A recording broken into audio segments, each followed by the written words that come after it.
யார் வந்தாலும் எடப்பாடி தொகுதியில் என்னை தோற்கடிக்க முடியாதுன்னு எடப்பாடி பழனிசாமி பேசியிருக்கிறார். அதற்கடுத்து பார்த்தீங்கன்னா இந்த 2 நாளாக ஆம்புலன்ஸை வச்சு ஒரு அரசியலே ஓடிக்கிட்டு இருக்கு. அது என்ன அப்படிங்கிறத நம்ம பார்க்கலாம். அனைவருக்கும் வணக்கம். தொடர்ந்து ஆதரவளித்து வர அனைத்து அன்புலங்களுக்கும் மிக்க நன்றி. எடப்பாடி பழனிசாமி காட்பாடியில் பேசியிருக்கிறார். தன்னை யாரும் தோற்கடிக்க முடியாது அப்படின்னு பேசியிருக்கிறார்.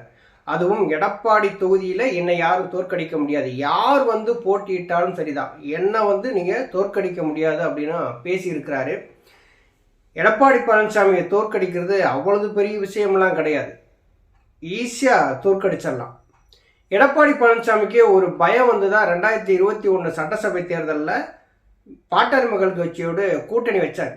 எடப்பாடி தொகுதியில் பாட்டாளி மக்கள் கட்சியினர் வாக்களித்தா மட்டும்தான் வெற்றி பெற முடியும் அப்படிங்கிற ஒரு சூழல் ஏற்பட்டது. புரட்சி தலைவி அம்மா அவர்கள் உயிரோடு இருக்கிற வரைக்கும் எடப்பாடி தொகுதியில் எடப்பாடி பழனிசாமி ஜெயிச்சார். அம்மா மறைவுக்கு பின்னாடி அவரால் தனிச்சு நின்று ஜெயிக்க முடியாது அப்படிங்கிற ஒரு பயத்தில் என்ன பண்ணாரு, எடப்பாடி பழனிசாமி பாட்டாளி மக்கள் கட்சியை எப்படியாவது அதிமுகவுக்குள்ள கூட்டணிக்குள்ள கொண்டு வந்துடணும்னு சொல்லி நினைச்சு கூட்டணிக்குள்ள கொண்டு வந்தார். பாட்டாளி மக்கள் கட்சியுமே பார்த்தீங்கன்னா ஒரு நிபந்தனையை விதிச்சாங்க. 10.5% இடஒதுக்கீடு நீங்க கொடுத்தீங்கன்னா தான் உங்களோட கூட்டணிக்கு வருவோம் அப்படின்னு சொல்லி அவங்க பேசினாங்க. எடப்பாடி பழனிசாமிக்கு என்ன செய்யறதுன்னு தெரியல. பாட்டாளி மக்கள் கட்சி அதிமுக கூட்டணிக்குள்ள வந்தாதான் நம்ம வெற்றி பெற முடியும் அப்படிங்கிறது எடப்பாடி பழனிசாமிக்கு நல்லாவே தெரிஞ்சு போச்சு. 10.5% இடஒதுக்கீடு பாட்டாளி மக்கள் கட்சி கேட்டாங்க அப்படிங்கிறதுக்காக கொடுத்துட்டார். 2021 அதிமுக ஆட்சி இழந்ததற்கு மிக முக்கியமான காரணம் அந்த 10.5% இடஒதுக்கீடு தான். தென் மாவட்டங்களில் 100க்கும் மேற்பட்ட சாதியினர் இருக்கிறாங்க. அதை பெரும்பாலும் முக்குளத்தூர் அதிகமாக இருக்கிறாங்க. முக்குளத்தூர் முதுகுல குத்திட்டு தான் எடப்பாடி பழனிசாமி தான் எடப்பாடி தொகுதியில் செய்யணும் அப்படிங்கிறதுக்காக அந்த 10.5% இடஒதுக்கீடை பாட்டாளி மக்கள் கட்சிக்கு கொடுத்தாங்க. அன்னைக்கு ஐயா ஓபிஎஸ் அவர்கள் சொல்றாங்க, ஜாதிவாரி கணக்கெடுப்பு நடத்தி அதற்கு பாட்டாளி மக்கள் கட்சியினர் கேட்குற மாதிரி அவங்களுக்கு எவ்வளவு கொடுக்க வேண்டுமோ நம்ம கொடுத்துடலாம். அவசர கதியில் நம்ம எதையுமே ஒரு உத்தரவை நம்ம போடக்கூடாது, இது நீதிமன்றம் போனால் அது நிற்காது அப்படின்னு படித்து சொல்கிறாங்க. ஆனால் எடப்பாடி பழனிசாமி செகுடங்காதில் சங்கூதுற மாதிரி எதையுமே கேட்டுக்கல. எடப்பாடி தொகுதியில் தான் ஜெயிக்கணும் அப்படின்னா இப்போ பாட்டாளி மக்கள் கட்சியினருடைய தயவு வேணும். அப்படி ஜெயிச்சு நம்ம எம்எல்ஏ வந்தாதான் நம்ம முதலமைச்சராக வர முடியும். அப்படி எண்ணத்தில் தான் அவர் பாட்டாளி மக்கள் கட்சியினருக்கு அந்த 10.5% இடஒதுக்கீடே கொடுத்தார். சும்மா ஒன்றும் கொடுக்கல, தான் ஜெயிக்கணுங்கிறதுக்காக தான் கொடுத்தார். இப்போ காட்பாடியில் எடப்பாடி பழனிசாமி பேசுறாருல்ல, தன்னை யாருமே தோற்கடிக்க முடியாது, யார் எதிர்த்து நின்றாலும் என்னை தோற்கடிக்க முடியாது அப்படின்னு சொல்லி சொல்றாரு இல்லையா. அவர் மாவட்டத்தில் 2024 பாராளுமன்ற தேர்தலில் இன்னைக்கு திமுக சார்பில் செல்வ கணபதி நிற்கிறாரு. அதிமுக சார்பிலையும் ஆட்களை போட்டிருக்காங்க. செல்வ கணபதி வெற்றி பெறுகிறார். எப்படி? சேலம் மாவட்டத்தினுடைய செயலாளராகவும் இருக்காருல்ல எடப்பாடி பழனிசாமி. அந்த ஒரு மாவட்டத்தில் ஒரு எம்பி தொகுதியில் திமுக எப்படி ஜெயிக்கிறாங்க? அப்போ எடப்பாடி பழனிசாமியுடைய ஆளுமை சரியில்லை அப்படிங்கிறது ரொம்ப தெளிவாக தெரியுதா? சுயநலத்துக்காக எதை வேணாலும் எடப்பாடி பழனிசாமி செய்வார் அப்படிங்கிறது புரியுதா? அவர் சொல்றாருல, எடப்பாடி தொகுதியில் என்னை யாரும் வீழ்த்த முடியாது அப்படின்னா உங்களுடைய மாவட்டம், நீங்க முதலமைச்சராக இருந்திருக்கீங்க, இப்ப கட்சிக்கு பொதுச் செயலாளர்னு சொல்றீங்க, கட்சி கொடி சின்னம் எல்லாமே உங்கள்கிட்ட இருக்குன்னு சொல்றீங்க. இன்னைக்கு சேலம் பாராளுமன்ற தொகுதியில் திமுகவை சேர்ந்த செல்வ கணபதி எப்படி வெற்றி பெறுகிறாரு? இப்போ எடப்பாடி பழனிசாமியுடைய நோக்கம் என்ன அப்படின்னா தான் மட்டுமே செய்ச்சா போதும் அப்படிங்கிற மாதிரி தான். வெளியில வீரவசனம் பேசுறாரு எடப்பாடி பழனிசாமி. அதுதான் வெளியில நான் அப்படி நான் இப்படி நான் ஆளுமையாக்கும், நான் பொதுச் செயலாளராக்கும், என் கையில தான் எல்லாமே இருக்காக்கும், நான் எடுக்கிறதா இறுதி முடிவாக்கும் அப்படின்னு சொல்லி வெளிப்படையா வெளியில பேசி ஒரு பிம்பத்தை கிரியேட் பண்ண நினைக்கிறாரு. ஆனா அவர்னால முடியல. மக்கள் ஏமாளிகள் இல்லைல்ல. எடப்பாடி பழனிசாமி பேசுறத பூரா கேட்கிற அளவுக்கு நம்ம மக்கள் என்ன ஏமாளிகளா? எடப்பாடி பழனிசாமி யாரு அப்படிங்கிறது அவங்களுக்கு நல்லாவே தெரியும்ல.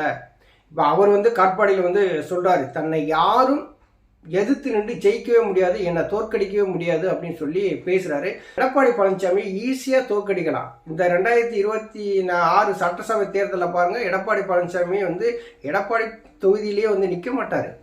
பாட்டாளி மக்கள் கட்சி அதிமுகக்குள்ள கூட்டணிக்குள்ள வந்தா மட்டும்தான் எடப்பாடி தொகுதியிலே நிற்பாரு. அப்படி இல்லை அப்படின்னா எடப்பாடி தொகுதியை விட்டு வேற தொகுதிக்கு மாறிடுவார். ஏன்னா பாட்டாளி மக்கள் கட்சிகளுடைய வாக்கு, அந்த வன்னியர்களுடைய வாக்கு எடப்பாடி தொகுதியில் கணிசமாக இருக்குது. வெற்றி தோல்வியை நிர்ணயிக்கக்கூடிய இடத்துல அவங்க இருக்கிறாங்க. இந்த முறை பாட்டாளி மக்கள் கட்சியை எப்படியாவது கொண்டு வரணும்னு சொல்லி ரொம்ப முயற்சி எடுத்துட்டு இருக்கிறாரு. இன்னைக்கு பாட்டாளி மக்கள் கட்சியுமே 2 பிரிவுகளா இருக்குது. ராமதாஸ், அன்புமணி ராமதாஸ் அப்படி 2 பிரிவுகளா இருக்குது. அவங்க என்னைக்கு ஒன்று சேர்ந்து அதிமுகவுக்கு கூட்டணி வைக்க வர்றா போறாங்கன்னு தெரியல.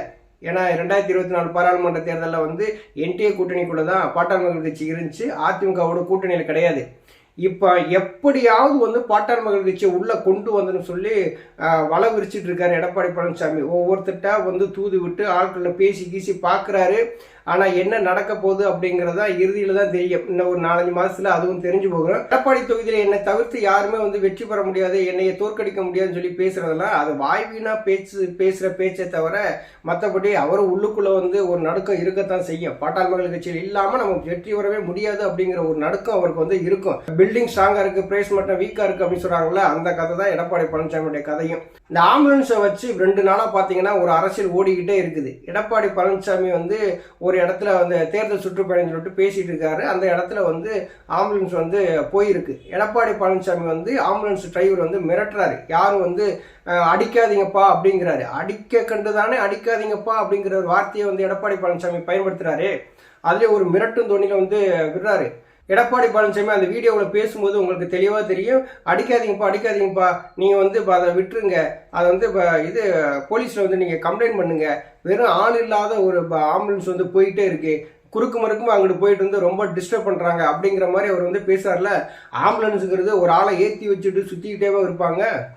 இப்போ எடப்பாடி பழனிசாமி பேசுகிற இடங்கள்லாம் பார்த்தீங்கன்னா முட்டுச்சந்திலையும் மக்கள் கூடுற இடங்களையும் டிராஃபிக் அதிகமாக இருக்கிற இடங்களுமா போய் பேசினா ஆட்டோக்கள் வரத்தான் செய்யும், ஆம்புலன்ஸ் போகத்தான் செய்யும். மக்களே நடமாடக்கூடாதுன்னு சொல்லி எடப்பாடி பழனிசாமி சட்டம் எதுவும் போட்டிருக்கிறாரா? அப்படி இருந்தாலும் இவர் முதல்வர் இல்லையே, இப்போ எதிர்க்கட்சி தலைவராக தானே இருக்கிறாரு. தான் முதலமைச்சராக வரணும்னு சொல்லி தானே எடப்பாடி பழனிசாமி காசு பணங்களை செலவழித்து ஆட்களை கூட்டி வச்சுக்கிட்டு அதுக்கு முன்னாடி வச்சு பேசிக்கிட்டு இருக்காரு. நீங்கள் வந்து மக்களை சந்திக்க சுற்றுப்பயணம் போனீங்கன்னா ஒரு இடத்துல தனியாக ஒரு மீட்டிங்கை போட்டு மக்களை வர வச்சு அந்த இடத்துல பேசினா பரவாயில்ல.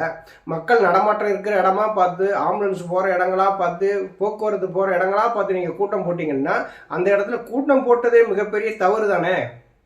அந்த இடத்துல கூட்டம் போடலாமா? இப்போ ஆம்புலன்ஸ் போகுதுன்னா ஆம்புலன்ஸ்க்கு இப்போ போகிறதுக்கு வழி விட்டுட்டு நீங்கள் வந்து கூட்டத்தை நடத்த வேண்டியதானே. இப்போ போக்குவரத்தை எல்லாம் வந்து இப்போ நிப்பாட்டிட்டு அந்த இடத்துல வந்து நீங்கள் பேசுனீங்க அப்படின்னா அங்கே ஆம்புலன்ஸ் வரத்தான் செய்யும். இப்போ எடப்பாடி பழனிசாமி சொல்கிறாரு, இது எதிர்கட்சிகளுடைய சதியே, இது நாங்கள் பேச வரோங்கிறதுக்காக கூட்டத்தை கலைக்கணுங்கிறதுக்காக குறுக்கு மறுக்குமா வந்து நீங்கள் வந்து வண்டிகளை விடுறீங்க அப்படின்னு சொல்லி திமுக மீது விமர்சனத்தை வந்திருக்காரு. அங்கே அரசியல் பண்ணுறதுக்காக ஆம்புலன்ஸை ஒரு ஆயுதமாக எடப்பாடி பழனிசாமி பயன்படுத்திக்கிட்டாரு, அவ்வளவுதான், வேற எதுவுமே கிடையாது. இன்னைக்கு வந்து ஆம்புலன்ஸ் வந்து இங்கேருந்து போகுது அப்படின்னா ஆம்புலன்ஸுங்கிறது இராணுவத்துக்கு நிகரானதுங்க. உயிரை காப்பாற்றக்கூடிய ஒரு இடத்துல வந்து இன்னைக்கு ஆம்புலன்ஸ் இருக்குது. ஒரு இடத்துல கால் பண்ணுறாங்க அப்படின்னா அவங்க வந்து போக வேண்டிய சூழல் ஏற்படும், அவசரமாக போக வேண்டிய ஏற்படும், சைரன் அடிச்சுட்டு போவாங்க, வழி விடுவாங்க, மக்கள் வந்து வழி விடுவாங்க, ஆம்புலன்ஸ் வந்து கடந்து போகும். இப்போ ஒரு கூட்டம் போடுறீங்க அப்படின்னா அந்த இடத்துல ஒரு ஆம்புலன்ஸ் வருது அப்படின்னா அதை வழி விடுங்கப்பான்னு சொல்ல வேண்டியதுதான் எடப்பாடி பழனிசாமியுடைய வேலை. அந்த ஆம்புலன்ஸை பார்த்துக்கிட்டு ஆளே இல்லை அப்படின்னா ஒரு ஆளை உள்ளே வச்சுட்டு போயிட்டு வந்துக்கிட்டுமாவா இருக்கிறாங்க. இல்லை எடப்பாடி பழனிசாமி பேச்சை கேட்கறதுக்கு அப்படியே வாயை பிறந்து அப்படியே நின்று கேட்டுக்கிட்டுன்னு சொல்லிட்டு மக்கள் வந்து நிற்கிறாங்களா? இல்லை பல புத்தகங்களை கரைச்சி குடிச்சு படித்த பெரிய பேர் அறிஞரா எடப்பாடி பழனிசாமி? கம்பராமாயணத்தை எழுதுனது சேக்கிலார்னு சொன்னவர் தானே எடப்பாடி பழனிசாமி. இவர் அரசியலுக்காக எதையெல்லாம் செய்ய முடியுமோ எடப்பாடி பழனிசாமி அதையெல்லாம் செய்கிறார். அதில் வேற என்ன பண்ணுறாங்க, இந்த ஆம்புலன்ஸ் டிரைவர் வந்து மலையாளியாக இருக்கலாம், தெலுங்கராக இருக்கலாம், கன்னடராக இருக்கலாம், இவங்க வந்து திமுகவுடைய கைக்கூலியாக இருந்து செயல்படுறாங்க. இதெல்லாம் ஒரு அரசியலா? இது இப்படி பேசலாமா? அது ஒரு ஆம்புலன்ஸ் போகுதுன்னா அதுக்கு வழியை விட்டுட்டு நீங்கள் வந்து பேசுனீங்க அப்படின்னா ஒன்றுமில்லை. இப்போ வந்து திமுகவை எதிர்த்து பேசணும், திமுகவை எதிர்த்து அரசியல் பண்ணணும் அப்படின்னா அதுக்கு நீங்கள் தாராளமாக மைக்கில் நீங்கள் எவ்வளவு வேணாலும் பேசுங்க. திமுக ஒன்றும் பெருசாகணும் மக்கள் ஆதரவோடலாம் வந்து ஆட்சி அமைக்கலை, மக்கள் செல்வாக்கோடு வந்து இந்த ஆட்சி வந்து வீறு நட போடலை. இன்னைக்கு பால் விலையில இருந்து இன்னைக்கு பார்த்தீங்கன்னா வீடு கட்டுமான பொருட்கள் வரைக்குமே வந்து விலைகள்லாம் அதிகமாக உயர்ந்து போச்சு. இன்னைக்கு வந்து திமுக வந்து ஒரு நல்லாட்சியை கொடுக்குதா அப்படின்னா அது கிடையாது. தமிழகத்தில் வந்து சட்டம் ஒழுங்கு கெட்டு போய் தான் கிடக்குது. போதைப் பொருளாக வந்து தாராளமாக வந்து நடமாடுது. இதனால வந்து மக்கள் ரொம்ப பாதிப்பு ஏற்படுறாங்க. பாலியல் வன்கொடுமை எல்லாமே நடந்துக்கிட்டு தான் இருக்கு. அதை எதிர்த்து ஆளுங்கட்சிக்கு எதிர்த்து நீங்க எடப்பாடி பழனிசாமி அரசியல் செய்கிறாரு அப்படின்னா அதுல எந்த தப்பும் கிடையாது. நீங்க ஒரு எதிர்கட்சி தலைவராக இருக்கீங்க, ஒரு ஆளுங்கட்சியை பார்த்து நீங்க வந்து அரசியல் பண்றீங்க அப்படின்னா அது எல்லாரும் வந்து ஏத்துக்கக்கூடிய விஷயம் தான். ஆனா ஆம்புலன்ஸ் உள்ள வர்றதை நீங்க வந்து அரசியலா பாக்குறீங்க பாத்தீங்களா, அந்த இடத்துல தான் மிகப்பெரிய தவறு ஏற்படுது. அப்ப எடப்பாடி பழனிசாமி பேசுற இடங்கள்லாம் பாத்தீங்கன்னா மக்கள் கூடுற இடங்களா பேசும்போதும் போக்குவரத்து அதிகமா இருக்கிற இடங்கள்ல பேசும்போதும் அப்படியான ஆட்டோக்கள் எல்லாம் வந்து வரத்தான் செய்யும், ஆம்புலன்ஸ் எல்லாம் வரத்தான் செய்யும். அந்த இடத்துல வந்து எடப்பாடி பழனிசாமி பேசும்போது வேணா ஆம்புலன்ஸ் வருங்கப்பா தள்ளி போங்கப்பா அப்படின்னு வந்து சொல்லலாம். இதுல என்ன நடக்குது அப்படின்னா, இது தமிழ்நாடு தனியார் ஆம்புலன்ஸ் சங்கம் வந்து ஒன்று கண்டன அறிக்கை ஒன்று வெளியிட்டிருக்காங்க. அதுக்கு அடுத்து பார்த்தீங்க அது வந்து மீடியாக்கள் எல்லாமே வெளியில் வந்துருச்சு. அதற்கடுத்து என்ன நடக்குது அப்படின்னா, இந்த கண்டன அறிக்கைலாம் நாங்கள் விடலாங்க அப்படிங்கிற மாதிரி அது ஒரு மறுப்பு அறிக்கை வேற ஒன்று வருது. இங்கே அரசியலில் என்ன நடக்குது, ஆளுங்கட்சிக்கு சார்ந்து ஒருத்தர் பண்ணுறாங்க, எதிர்கட்சிக்கு சார்ந்து ஒருத்தர் பண்ணுறாங்க. ஆக மொத்தம் இதை பார்த்துக்கிட்டு இருக்க மக்கள் முட்டாளாக்குறாங்க அப்படிங்கிறது அரசியலில் நல்லா தெரியுதா? இப்போ ஆம்புலன்ஸை வச்சு இப்போ 2 நாளாக இந்த அரசியல் வந்து ஓடிக்கிட்டு இருக்கு. நன்றி, வணக்கம்.